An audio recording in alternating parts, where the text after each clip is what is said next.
you see is retail administrations will happen in, late Jan, Feb, March, after the boom period that they're supposed to make all their money, to pay the rent, keep the lights on. But you found that a number of them, big and small, basically took stock towards the end of, 2019 into early 2021 and just went, you know what, let's close up shop. It's not going to matter how good a Christmas period we have. I'd imagine it would affect transport. Yep, transport as well. They were struggling, and I think AusPost had an announcement only, I think it was last month or the month before, fairly recently, around the huge drop in letters, and they're retraining posties to deliver parcels and that sort of thing. So while the online e-commerce boom is certainly happening, we're definitely seeing they definitely saw a slowdown in payments, and that would have obviously affected them greatly leading into Corona as well, where business to business sort of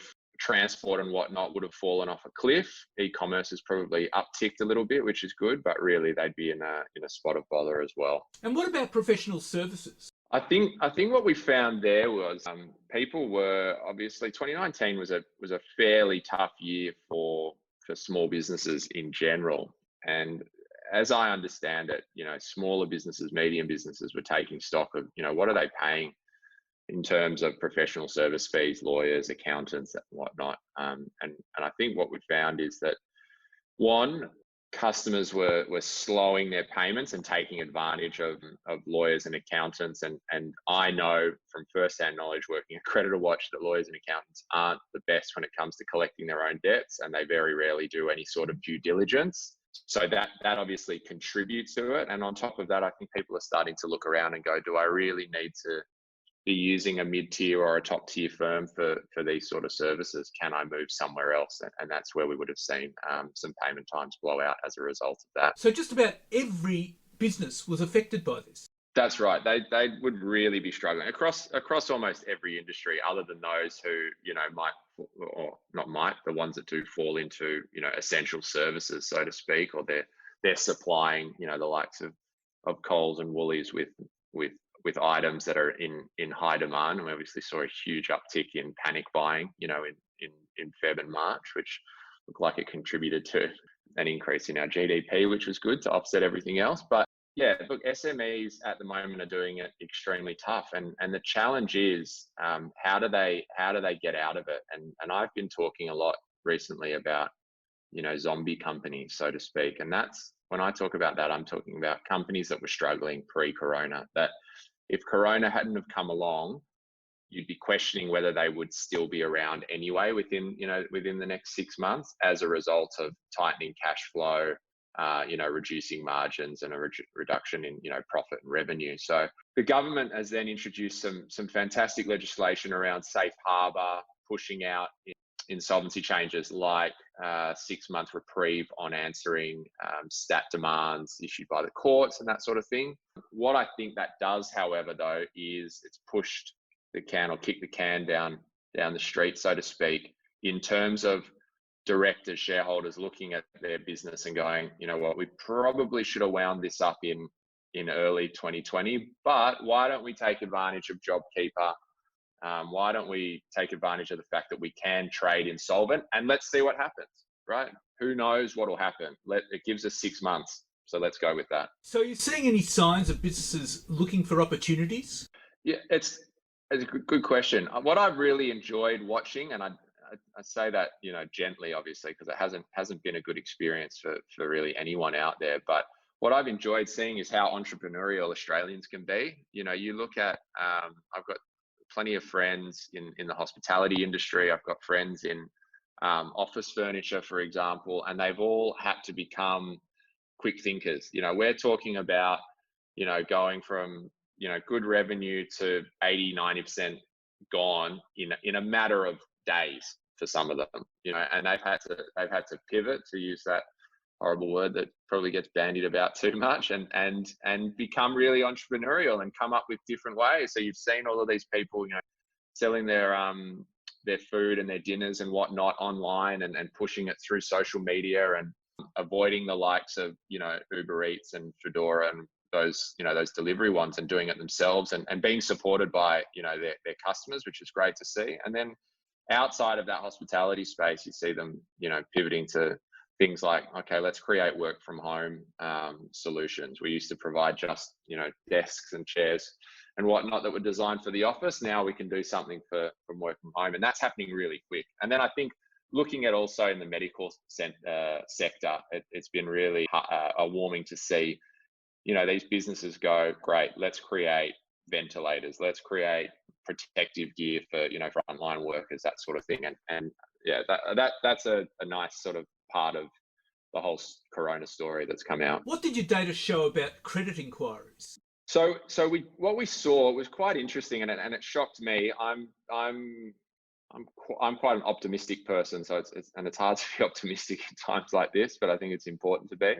But I'm a realist as well. So what we saw a big drop in credit inquiries over, sort of starting around mid-March when it became really serious, and it dropped significantly week on week on week through to about the penultimate week of April, I think it was, and we saw this big jump of about 36% in the number of credit inquiries being performed. So for me, that was really positive, and that lined up with that sort of change in mentality and sentiment and confidence around, okay, well, we flattened the curve here. We've done a really good job. Everyone's behaved themselves, even the people in Bondi, stopped going to the beach in droves, which was great to see. And I think what we saw was a confidence in that consumer side and the health side start to trickle into the commercial side. And people started to not only run credit inquiries, searches, credit reports on their existing customers, but also on new customers who were applying for credit. So we haven't seen a big jump from there. It's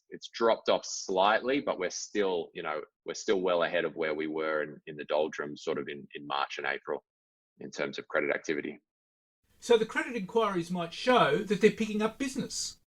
That definitely. I think what you'll find is, suppliers, distributors, manufacturers will start to have a fairly good sense of which of their customers are hibernating or potentially going out of business, not creditworthy. They're starting to do searches on new companies that are coming to them, and they're getting a sense of which of their existing customers are healthy, right? And that's all designed for them to be able to continue to trade or to start trading as soon as possible.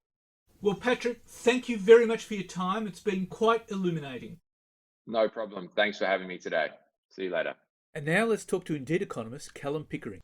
Callum, we had appalling jobs figures, which were up from 5.2% to 6.2%, but it's actually a lot more serious than that. We had a number of 490,000 people have left the labour force altogether.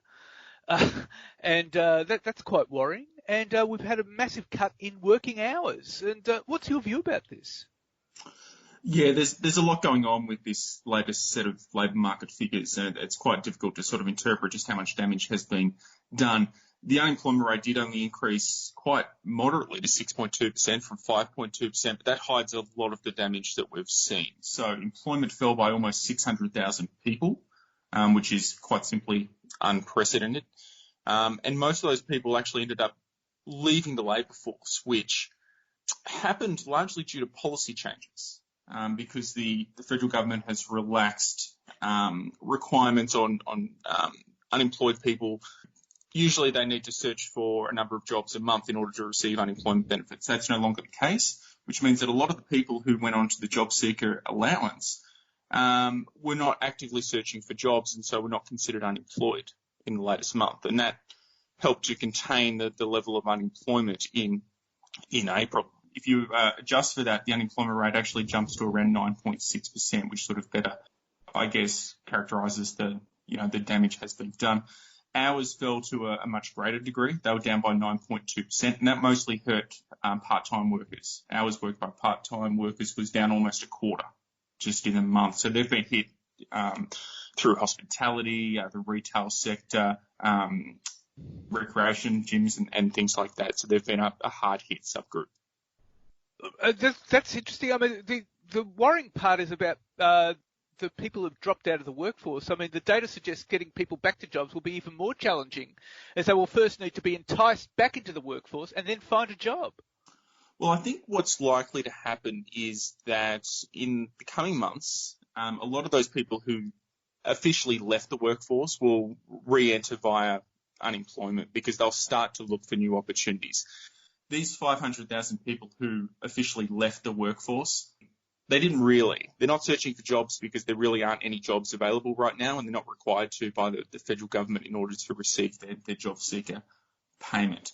But these are people who are no doubt desperate to get back into the workforce. Some will find their way back in once restrictions are lifted, and there'll be new hiring from businesses across the country.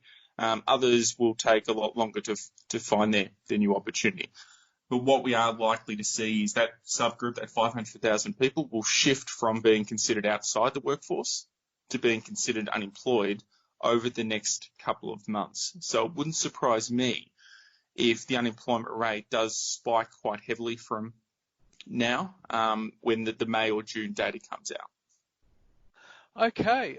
And of course, with the hours work, I mean, that seems to hit women and young people disproportionately because they're involved in areas like hospitality where hours have been cut. Yeah, that's right. So the industries that have been hardest hit have included hospitality, arts and recreation, and also retail in certain areas. And those sectors do attract a great deal of younger workers, those aged between 15 and 24, as well as a lot of women who often need the flexibility of casual or part-time work. So those groups have been really hard hit by COVID-19 thus far. Other age groups, sort of what we call prime age working people between 25 and 54 have been affected to a far lesser degree.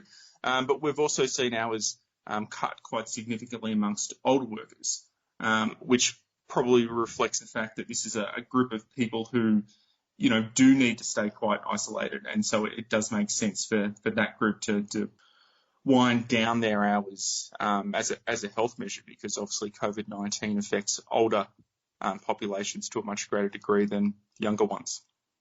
And of course, the number was kept artificially low because of JobKeeper. Yeah, that was another wrinkle in the data. Effectively, anyone who received JobKeeper, regardless of whether they worked a single hour in the month, was classified as being employed. And that's because one of the qualifications for being considered employed is that you receive money from an employer. And of course, with JobKeeper, that's the case, even if you're not working at all. And so basically there was 1.8 million Australians who did not work a single hour in April that would normally have worked a part-time or a full-time schedule. So JobKeeper really did a lot of heavy lifting in order to keep the unemployment rate down. But what's going to be really important going forward is that once the lockdowns and restrictions are lifted, that the economy is in a strong enough position that these people can actually transition back into proper employment.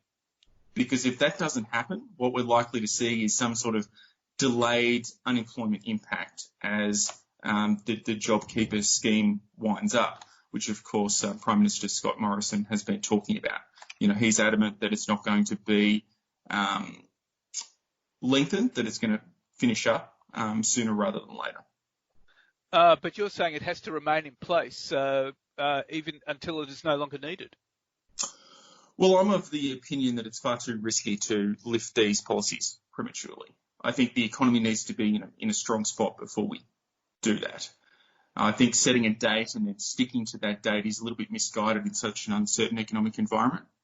And the federal government should be a little bit more cautious about what they're saying, because I think they can really shake household and business confidence if they pull it too soon. Okay. Now, so looking forward, you're saying it's going to increase by even more, the unemployment rate? I believe so. A lot of it has to do with these policies and the timing impact of those policies, specifically regarding the mutual obligations on job seekers to actually search for work, because that's not required right now. We also know that the labour market did deteriorate further throughout late April and into May. The ABS also releases data on business payrolls, which provides a more timely look into labour market conditions, and that indicates that there has been that further deterioration. So I would expect the unemployment rate to spike again when the May data comes out. Putting a firm figure on it right now is just impossible because some of the numbers that we're looking at, we've never seen employment or unemployment moves of this magnitude before.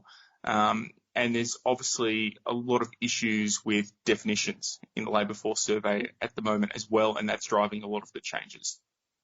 Now, it's 6.2%, but you said before if you included the people who dropped out of the workforce, it could went up to 9.6%.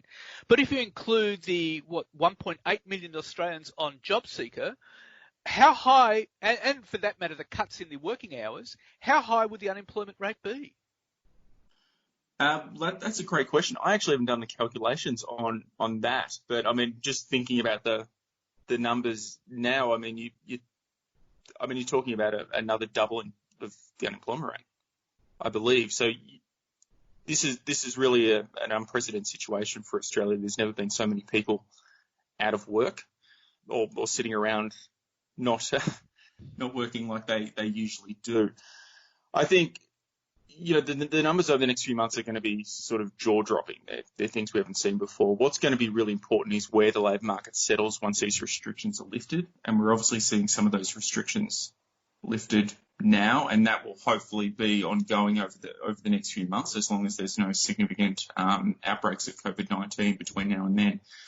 If the unemployment rate can settle well below 10% once all the dust settles, then I think we're in a reasonable spot going forward. But there's a huge amount of uncertainty surrounding that right now.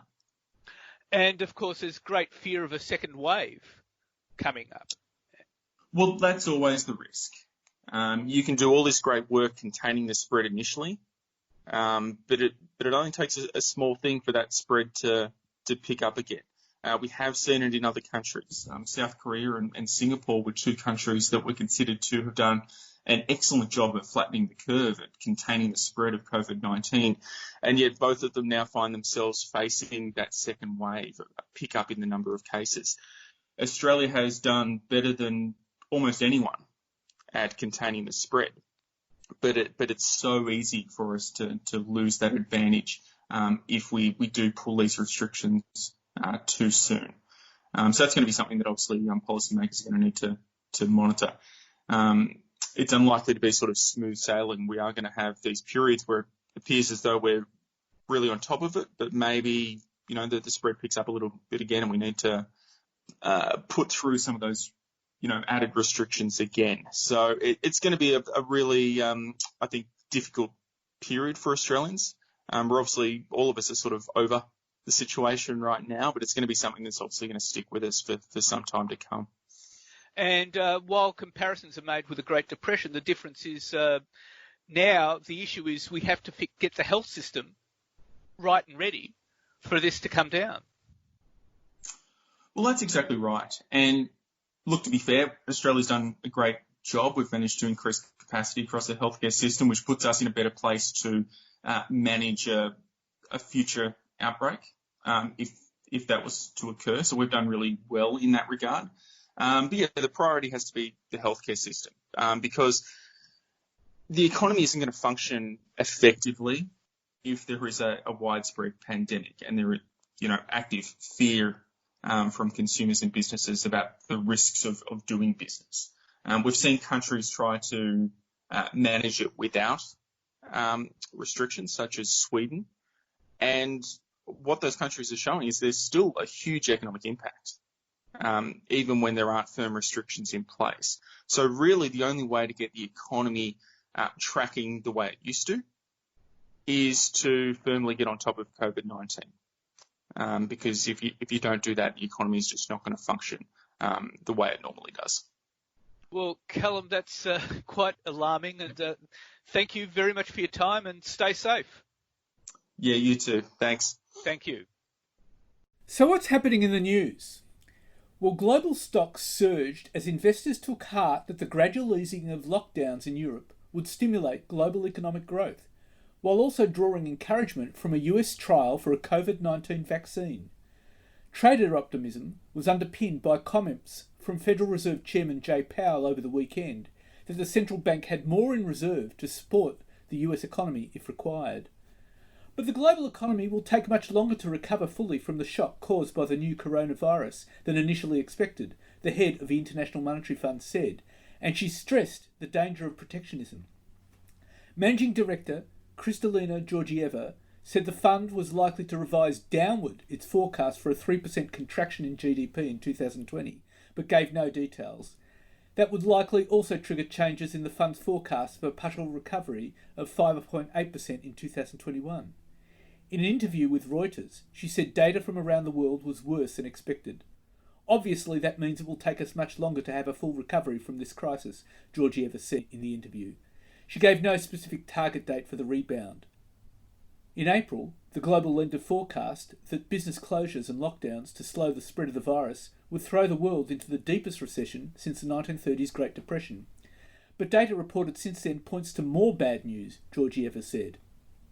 The IMF is due to release new global projections in June.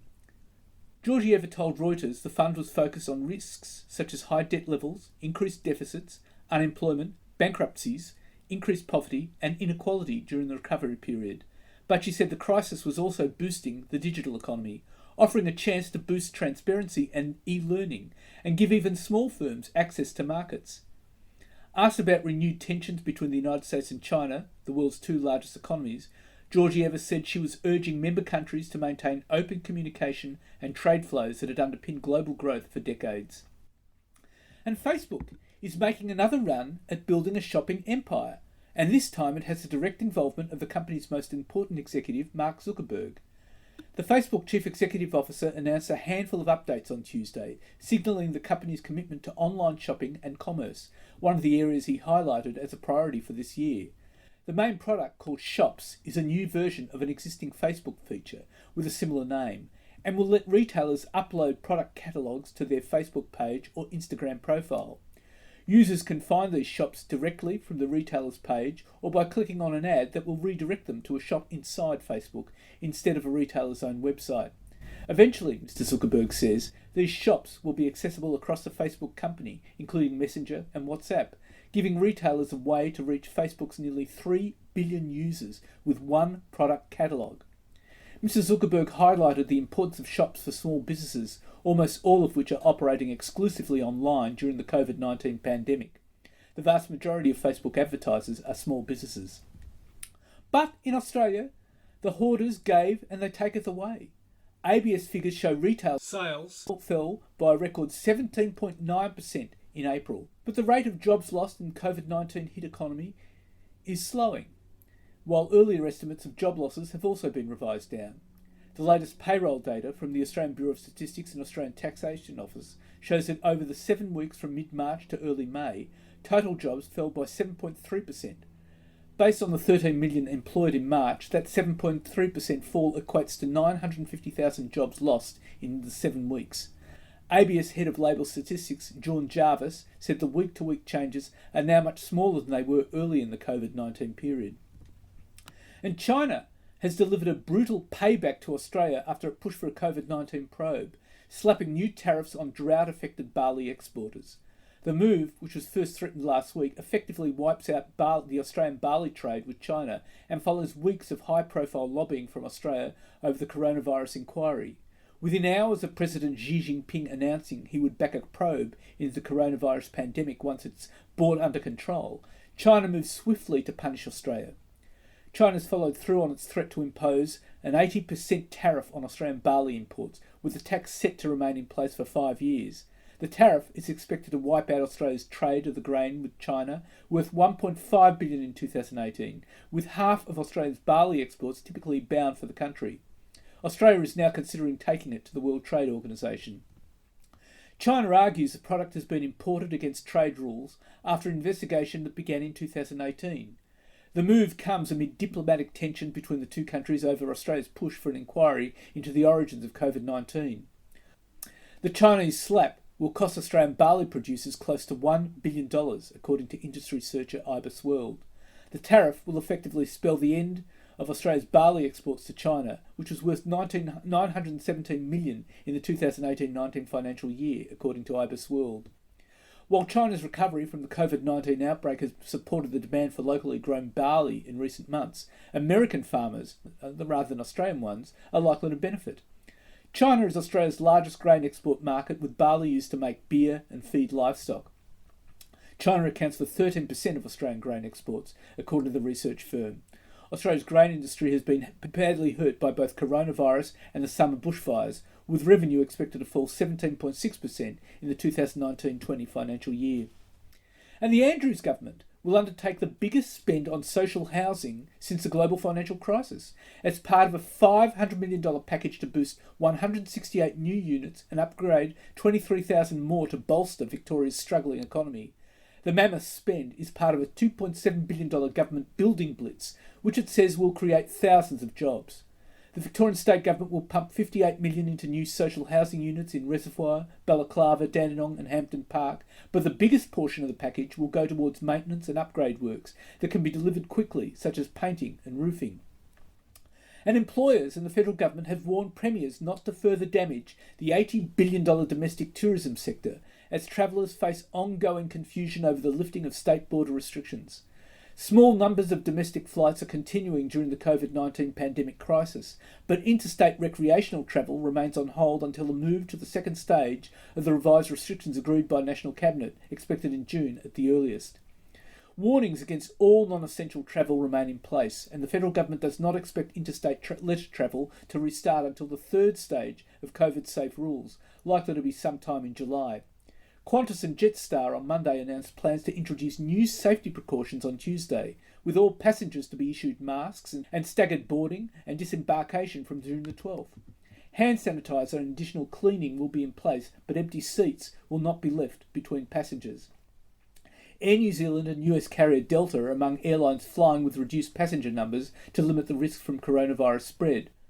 The growing split among state premiers on when to lift border restrictions prompted a new warning from Tourism Minister Simon Birmingham on Tuesday.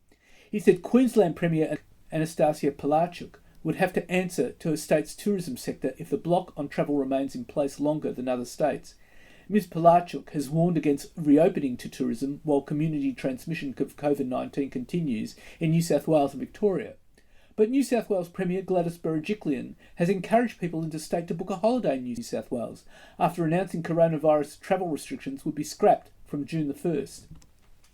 And McDonald's global comparable sales tumbled 22.2% in March, and the burger chain pulled its full-year forecast as coronavirus-related lockdowns forced it to shutter stores and stick to delivery or takeaway. The company, one of the first major food chains to provide a glimpse into the economic impact of the health crisis, said it had raised US $6.5 billion, that's 10.4 billion Aussie, in the quarter, and suspended share buybacks to bolster its cash reserves.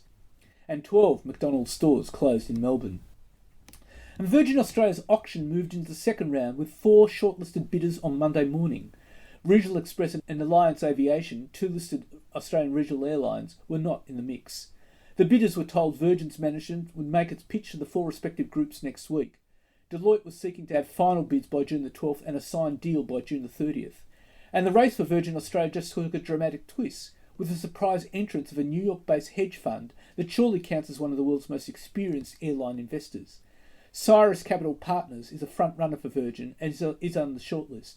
Cyrus, which manages $7 billion, takes its place alongside long-time front-runners BGH, Bain Capital and Indigo Partners, a US private equity investor that specialises in the aviation sector.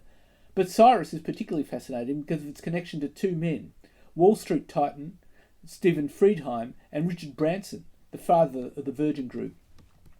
And Fletcher Building is sacking 1,500 people from its workforce, including 500 in Australia, because of a sharp downturn in demand, as the economic damage from the coronavirus pandemic washes through the construction sector. Fletcher Chief Executive Ross Taylor said it was an unsettling time for all involved, but there was no other option as volumes weakened, with around 10% of the entire workforce to be made redundant. Fletcher is dual listed on the New Zealand and Australian stock exchanges, and the company operates a $3 billion plus building products business in Australia under brands including Tradelink Plumbing and Bathroom Supplies, Stramit Roofing and Structural Steel, Iplex Pipes, Rockler Concrete, Tasman Sinkware and Fletcher Insulation. It is the biggest player in its home market of New Zealand in the building products sector. Mr Taylor said that other cost-cutting measures already put in place simply weren't enough to ensure the business was in the right shape to make it through the tough times. There are important messages to extract from Fletcher's view of the residential market and its decision to go early on job cuts. Firstly, a residential construction slowdown could create something of a feedback loop through the economy, given residential construction accounts for a bit under 6% of GDP and a bit under 6% of employment. Nervous households close their wallets for construction spending. Activity jobs are lost. Household budgets are hit further and a recovery in spending becomes less likely still.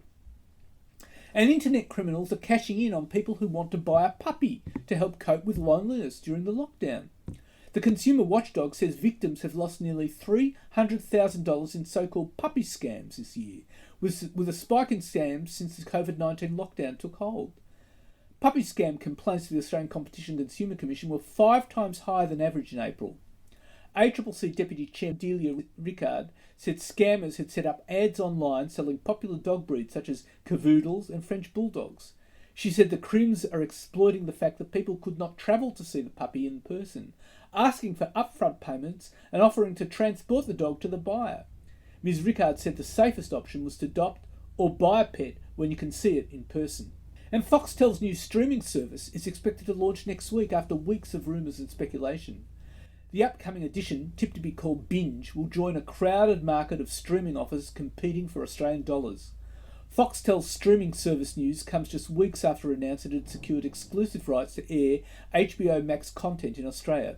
While the deal was limited to a few years, it means that the upcoming US entertainment giant will deliver its original and legacy content through Foxtel's services in the country, delaying any chance of a separate Australian HBO Max release. HBO Max is set to launch on May the 27th in the US and will feature a variety of original programs including a Gossip Girl reboot, Station 11, Tokyo Vice, Adventure Time, Distant Lands and Americana.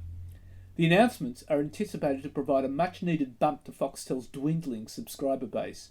According to Roy Morgan's March 2020 report, Foxtel was the only entertainment platform to lose subscribers compared to February of the previous year. It shrunk around 100,000 subscribers down to 4.85 million subscribers over its 3 entertainment options, whereas Netflix, Stan, Amazon Prime Video and Disney Plus all experienced a growth in the base. And the major banks are considering adopting artificial intelligence technology to monitor the electronic communications of staff, to identify bad culture and reduce risks in the workforce operating remotely. The AI tool, developed by consulting firm Blackhall and Pearl and the Massachusetts Institute of Technology, will also help banks after COVID-19 to implement the Hayne Royal Commission and meet tougher demands from regulators for tangible evidence that poor cultures have improved. The system will allow companies to X-ray staff emails, mapping connections to determine social influences, and using natural language processing technology to work out the sentiment of teams. It can also run on the emerging communication platforms like Slack or Yammer.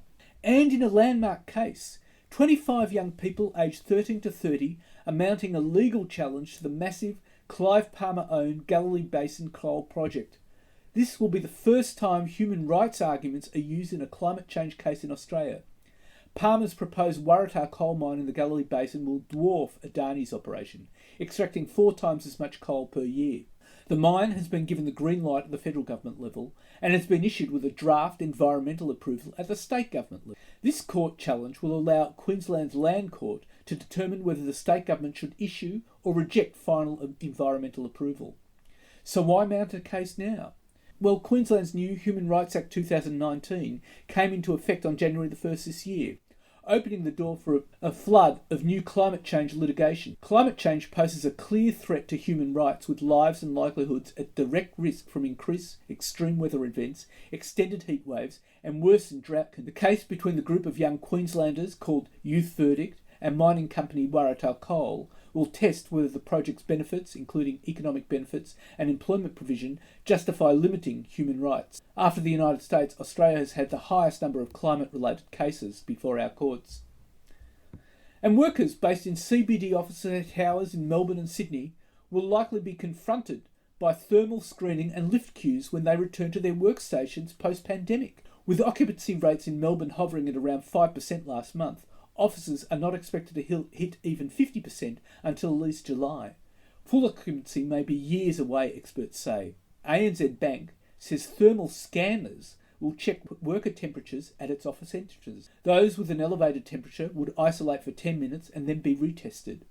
And physical distancing rules could force workers in Sydney's Australia Square Tower to wait as long as 3 hours to get up and down the landmark building at the start and end of the day, as the 1.5 metre requirement allows no more than 2 people in its lifts at the same time. And that's it for this week. And next week I'll be talking to Carolyn Bowler, CEO of BTC Markets, the largest, most liquid Australian Bitcoin exchange with 260,000 Australian customers trading more than $8 billion. And economist Saul Leslake will offer his views on where the Australian economy is heading. In the meantime, you can find me on Twitter at TalkingBizBizZ, on Facebook and on LinkedIn. And if you want, leave a comment. Wishing you all a safe and